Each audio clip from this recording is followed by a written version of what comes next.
How's it going, everybody? Dieter Kurtenbach, Daily Dieter Podcast, Dieter and Hutch Podcast. Wanted to just go over here a couple of things that I think have gone underreported, under-discussed as 49ers training camp comes to an end. We'll go through them real fast, get you on your way. Number one, Ricky Pearsall hasn't practiced. He hasn't practiced in a long time, and that's a big issue for the 49ers. He's obviously the team's first-round draft pick, and he's somebody that, by that status, is supposed to contribute to the 49ers in week one of year one. Not saying he needs to be a starter, not saying that he needs to be a focal point of the offense, but he's got to be somebody that the 49ers can trust to put on the field. That's why you spend a pick that early on a player like that. And the early returns on Ricky Pearsall, if they could even be called returns, were really solid. They were really good. He was impressing in drills. He was impressing in 7-on-7s. He was impressing with no padded practices. And as soon as pads went on, he got injured. And it's a big issue for the 49ers that he hasn't been back out on the field in weeks. He's not going to play in any of the preseason games. His first NFL action exhibition reel is going to be week one at the absolute earliest on September 9th. It's just an issue for the 49ers because with the Brandon Aiyuk saga dragging out still, the 49ers needed another option at wide receiver to play X. I still think that Brandon Aiyuk is back with this team. He's contractually obligated to play for this team. At some point, he'll get back into the fold here. There's only so much time left, though, and I'm looking at sort of how you game this out. I'd be shocked if Brandon Aiyuk would be in a position in week one to give you 100% of the reps at X receiver, which means that you're going with Chris Conley, which means that you're going to get Juwan Jennings out there. And in an ideal world, the 49ers would also be able to throw Ricky Pearsall out there for a decent share of snaps. Give the guy some reps, give him a bit of a changeup from a Juwan Jennings, a very different kind of player. Give him a different look than what Chris Conley is going to give you, which is not a lot of explosion, but an option at X receiver to mix in with Brandon Aiyuk as Brandon Aiyuk comes back to 100%, or to replace, at least in part, Brandon Aiyuk if Aiyuk is incapable of playing in week one or just refuses to play in week one. I have long said that there's a big issue for rookies when they miss training camp because now you're not integrated into the offense. You're not part of the real game plan.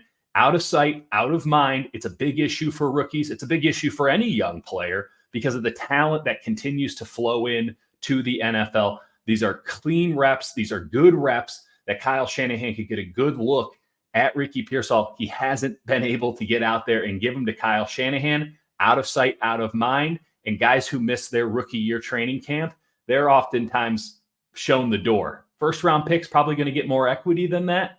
But again, out of sight, out of mind. It's a big issue for Ricky Pearsall. And it's a big issue for the 49ers, given what's going on at the X receiver spot. Point number two, these lines are rough. And Trent Williams coming back will help. Certainly, he's an elite player, arguably the best offensive lineman in football. That will help. But it doesn't change the fact that the 49ers right tackle, Colton McKivitz, still looks like a turnstile. It doesn't excuse the fact that Jake Brendel, their now longtime center, can't seem to snap the ball in shotgun. Kind of an important thing to do for a 49ers offense, which is going to be almost exclusively in shotgun this season. If preseason has any indication, if training camp has any indication of what's to come. Purdy prefers to be in shotgun. Kyle Shanahan is mixing up the offense to better suit Brock Purdy. Well, you need a center who can snap the ball in shotgun if you're going to be a shotgun team. So that's going to be an interesting thing to watch. I'm not sure how it gets fixed because Jake Brendel, the center, is clearly compensating for something, perhaps that knee injury, and trying to get the ball off too fast so that he can get into his stance to block. Either he gets out of his stance later and gets run over, or he keeps snapping the ball into the ground. It just seems like something that's not going to be fixed easily because it seems like it's something bigger going on there. Now you're talking about a left guard right now, if the season were to start today, and Nick Sakelj. That's not good. He's the starting left guard if the season were to start today. I think if the season were to start in a week, if the season were to start in 2 weeks. Luckily, the Niners have 3, and Aaron Banks might come back. He has a broken pinky. By then, he might be able to tape it up, and everything will be hunky-dory. Though, don't love the idea of an offensive lineman playing with some sort of a broken hand. Kind of important when you're an offensive lineman to trust your hands. We can talk about Dominic Puny all day, every day. That's not an underreported story in training camp. He's looked really, really good. Is he a perfect player? By no means, but he has done a really nice job moving from tackle, which he played in college, to guard. Credit to the 49ers for identifying that would be the best place for his skill set. I think they have a really good player in Puny, but he's a bit limited when it comes to gap stuff. So a lot of the stuff that the 49ers have been running as of late in recent seasons, starting with Mike McDaniel taking over as the run game coordinator, a lot more gap stuff to mix it up instead of just the constant zone left, zone right stuff. You're getting pulls, you're getting powers, all this stuff. I don't think you can run it with Puny. He's a bit of a plotter. Now, when he gets his hands on you, they stay on you. And that's a really good thing to be able to do when you're a zone guard. But I do think the 49ers offensive line is going to be a bit limited because, again, you have young players, you have inexperienced players, and then you just have, let's be real, a couple straight up bad players on there. Trent Williams can fix a lot of it. I haven't even gotten into Jalen Moore because I do think Trent Williams shows up at some point. But at left tackle, Trent Williams will fix some of it. He won't fix all of it. And this is a worse offensive line than they had last year, at least on early returns. And the defensive line, it doesn't look much better. Now, this is an incomplete test to this point because we have not seen Malik Collins take serious reps with this team, right? We've seen practice reps at defensive tackle. I'm not going to infer what happens in practice translates to a game. That's a very, very different position, a very, very difficult position. And the 49ers are expecting Malik Collins to come in and do what Eric Armstead did for them last year. I don't think it's a bad bet, but it's not a bet that I feel comfortable making right now because I haven't seen Malik Collins actually do it. I think that you could convince yourself with some of this practice stuff that he could. But again, until I see him do it in a game, I don't know if he can do it. And that's a big question mark for a run defense that is going to be appreciably worse this upcoming season. They're already trying out a bunch of larger players, including defensive tackles, opposite Nick Bosa, trying to get someone to set an edge in the run game. It's something they couldn't do last year. It's something that Leonard Floyd has been hit or miss on in training camp, and that was supposed to be the guy who could do it. Yetur Gross-Matos, another free agent signing, he's been brought in. He's a guy who you thought could switch inside, outside, be sort of a jack of all trades on the line. Not a bad signing, though he didn't produce in Carolina at all, but you could see the projectability there. He's still a young player, and you could see how he would fit in with this scheme. I think he's going to outsnap Leonard Floyd this season. I think that they're going to go with Yetur Gross-Matos on the edge, going for a little bit of weight. I've seen him set edges. I think he can do it well. At the same time, now you're giving a lot of reps to Yetur Gross-Matos. That was never part of the plan. The 49ers defensive line isn't as bad as the offensive line. There's certainly more talent there, though once you get past that front line and get into the reserves, it starts getting really hairy really fast. And I imagine the 49ers will add maybe even 2 defensive linemen to this team before the season starts, getting guys who got cut off of other rosters and throwing them into the mix. It's not as bad as the offensive line, but it could get really hairy really fast. And the construction of the defensive line feels very similar to the construction of the 49ers offensive line. I know they've thrown more money at it, and it's certainly thrown a lot of money at it with Javon Hargrave.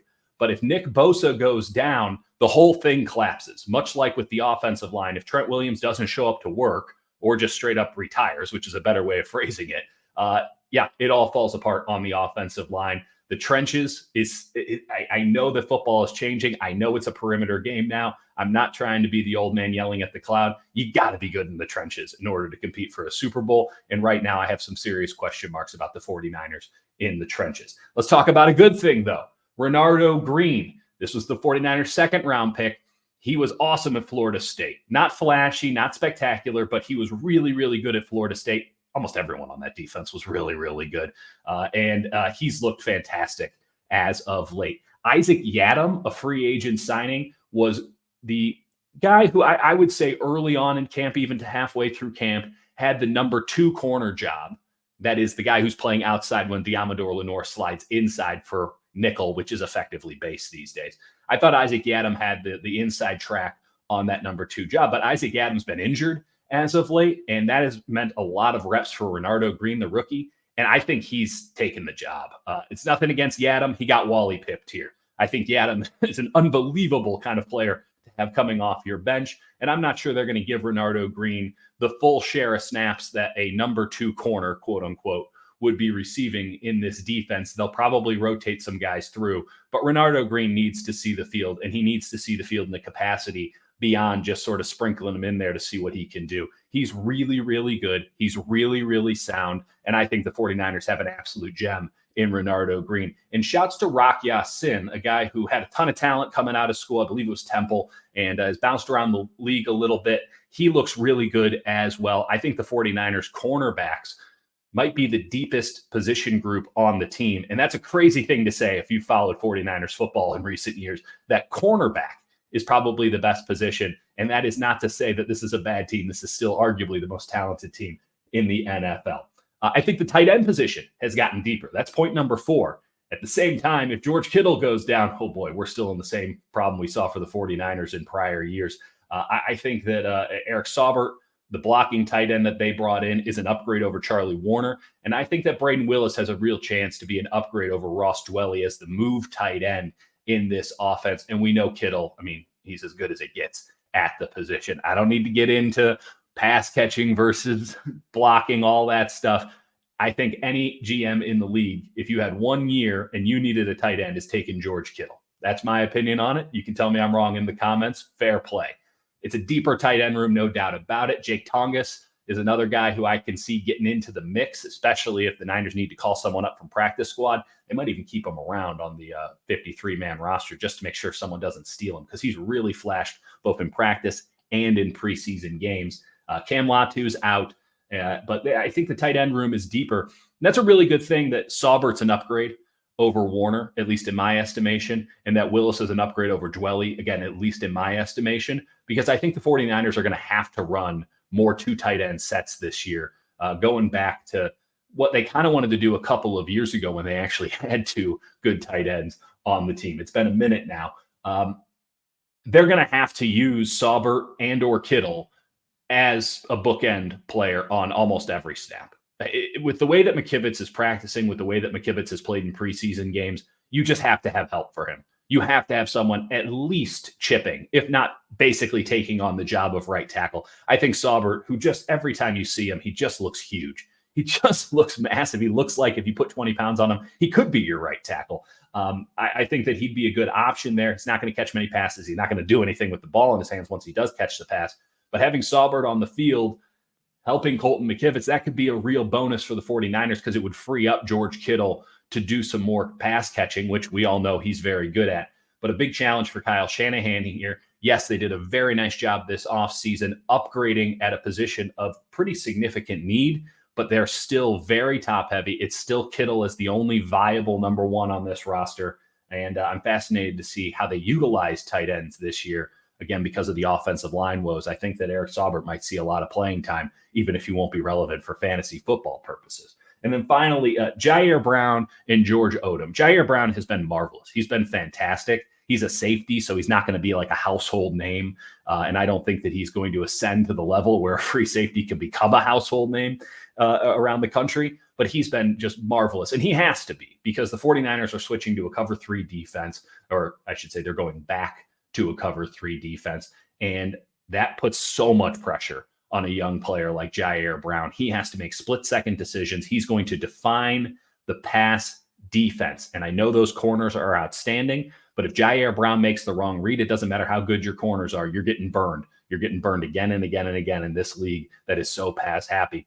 I think Jair Brown has been incisive. I think he has been powerful in the run game, and I really like his coverage skills. Jair Brown, we have to watch him because, again, cover 3 defense, safeties are destiny, all that stuff. You have to watch him. But I think he's poised for the year that we saw hinted at last season, a full 17 games of Jair Brown as a Pro Bowl caliber safety. He has just been absolutely marvelous, and he'll have to be that for the 49ers. The guy who's going to be playing next to him, I imagine, in week 1 is George Odom. And you might say, what about Talanoa Hufanga, former Pro Bowl safety himself?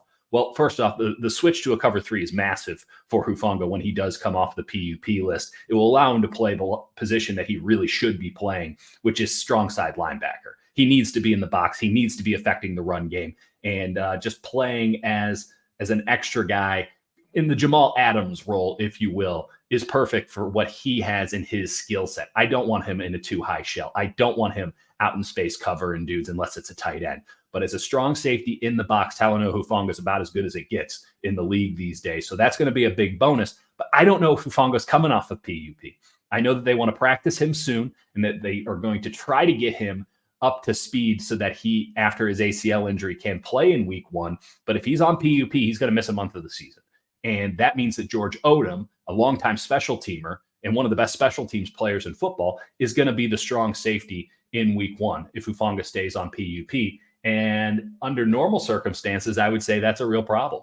I would say I'm concerned about that and that they should get somebody else into the mix that they could start at strong safety. I don't think it's a problem. I think George Odom has looked really, really good as a strong safety. He always brings the wood. He brings the thunder as a hitter. I think he's looked really spry in coverage. Let's not forget, this is a guy who, when the 49ers went and lost Hufanga last year, they decided, hey, instead of playing George Odom at strong safety, why don't we just go sign a dude off a Disney cruise? It happened. Look it up. They signed not just one, but 2 dudes off the street, and one of them off a cruise instead of playing George Odom. And then they went out and gave George Odom a nice big contract this offseason. It was rather peculiar, but George Odom has made good, at least in my mind, in my estimation, on that bet that the 49ers made. I actually would have no problem whatsoever with George Odom being the starting strong safety for this team if Talanoa Hufanga needs a little bit more time to get back. Because when Hufanga comes back, you want him at 100%. Anything less than that is going to be an issue. And I think Odom's played really, really well. So safeties are destiny. And I think the 49ers' destiny, at least in the early months of the season, is looking pretty good if those guys can stay healthy. And they might only carry 3 safeties into the regular season just because Hufanga, PUP, and I'm not terribly concerned about the safety position. And that's something that really surprised me as we come here to the end of training camp. 49ers have a preseason game on Friday. If you're a sicko and you want to watch that game, you can do it with Jake Hutchinson and myself. We'll probably be talking throughout the second half of it on the live stream, and then we'll get into the 53-man roster again. And who knows? By that point, we might know something with Brandon Aiyuk or Trent Williams, or maybe not, or maybe a meteor will crash into the earth. I don't know. But in the meantime, thanks for watching. Talk to you again soon.